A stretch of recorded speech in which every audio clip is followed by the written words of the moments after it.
Bagwada highway પર કારના બમ્પરમાં ચોરખાના બનાવી દારૂ લઈ જતો બુટલેગર ઝડપાયો। પારડીના બગવાડા નેશનલ હાઈવે નંબર 48 પર કારમાં દારૂ લઈ જતા ઝડપી પાડી હતી।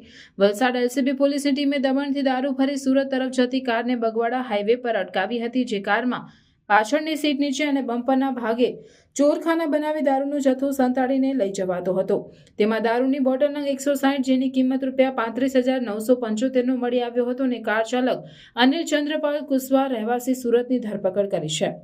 આરોપી અનિલે કબૂલ્યું હતું કે તે વલસાડ રૂરલ પોલીસ મથકે 2 વર્ષ પહેલા દારૂના ગુનામાં ઝડપાયો હતો, ત્યારે તેની ઓળખાણ મહાદેવ રબારી રહેવાસી સુરત ગ્રામ્ય વિસ્તાર સાથે થઈ હતી અને બંને એકબીજા સાથે મોબાઈલ નંબર આપલે કર્યા હતા અને મહાદેવ રબારીના કહેવાથી તેણે છેલ્લા 18 દિવસમાં દમણ સોમનાથથી સુરત સુધી દારૂ ભરેલી કારના 5 ફેરા માર્યા હતા। પોલીસે કાર, દારૂ સહિત કુલ 3.40 લાખનો મુદ્દામાલ કબજે કરી પારડી પોલીસ મથકે પ્રોહિબિશન એક્ટ હેઠળ ગુનો નોંધી વધુ તપાસ હાથ ધરી છે।